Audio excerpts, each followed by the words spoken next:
புரட்சி தலைவர் எம்ஜிஆரை பொறுத்தவரை அவரது படங்களின் வெற்றிக்கு முக்கிய காரணமாக இருந்தவை என்றால் முதலில் கதை, இரண்டாவது எம்ஜிஆரின் நடிப்பும் அவரது காந்தம் போன்ற ஈர்ப்பும், அடுத்ததாக அந்த படத்தில் இடம்பெற்ற முத்து முத்தான பாடல்கள்.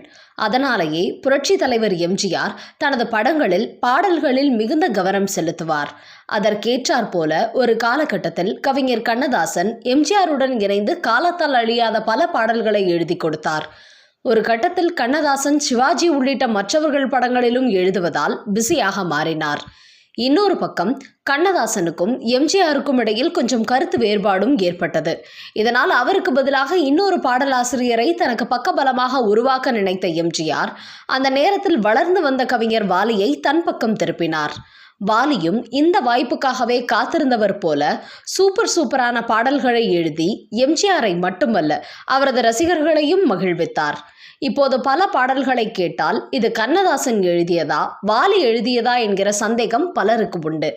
அப்படி 1965 எம்ஜிஆருக்கு மிகப்பெரிய வெற்றியை கொடுத்த எங்க வீட்டு பிள்ளை படத்தில் பாடல்களை எழுதிய வாலி அந்த படத்தில்தான் நான் ஆணையிட்டால் என்கிற புகழ்பெற்ற பாடலை எழுதினார். அந்த பாடலை பாராட்டி ஒரு பக்கம் அறிஞர் அண்ணாவே வாலிக்கு கடிதம் எழுதினார் என்றார்.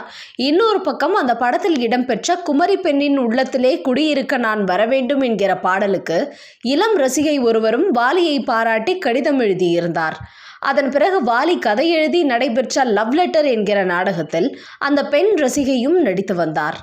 அந்த சமயத்தில்தான் எம்ஜிஆர் வாலியிடம், ஏன் நீங்க இன்னும் கல்யாணம் பண்ணாம இருக்கீங்க, உங்க கல்யாணத்தை நான் தான் முன்னாடி நின்று நடத்தி வைப்பேன் என்று சொல்லியிருக்கிறார்.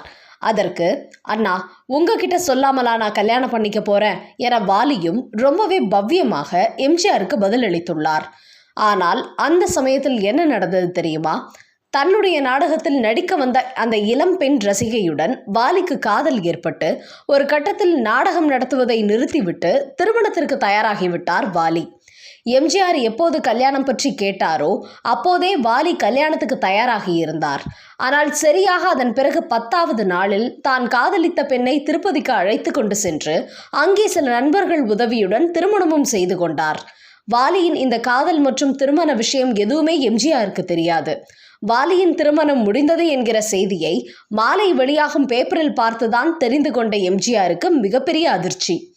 திருமணம் செய்ய போவதை தான் சொல்லவில்லை, அட்லீஸ்ட் திருமணம் முடிந்த பிறகாவது தனக்கு தகவல் சொல்லி இருக்கலாமே என எம்ஜிஆர் வருத்தப்பட்டுள்ளார். ஆனால் வாலியோ திருமணம் முடிந்த பிறகும் கூட எம்ஜிஆரை நேரில் சென்று சந்திக்கவே இல்லை. மேலும் இந்த திருமண பரபரப்பில் வாலி சரியாக பாடல் எழுதாததால் எம்ஜிஆரின் சில படங்கள் படப்பிடிப்பு நடைபெறாமல் தேங்கி நின்றன.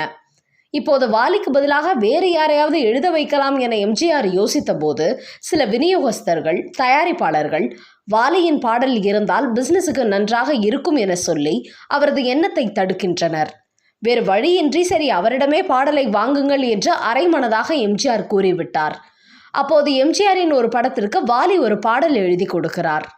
எங்கே போய்விடும் காலம் என்கிற பாடலையும், குறிப்பாக அந்த பாடலில் உள்ளதை சொல்லி நல்லது செய்து வருவது வரட்டும் என்று இருப்போம் என்கிற வரிகளையும் பார்த்ததும் வாலி தன்னிடம் சொல்ல விரும்புவதை இப்படி சூசகமாக சொல்லிவிட்டார் என நினைத்து சிரித்து கொண்டே அவர் மீது உள்ள கோபத்தை மறந்துவிட்டாராம் புரட்சி தலைவர் எம்ஜிஆர்.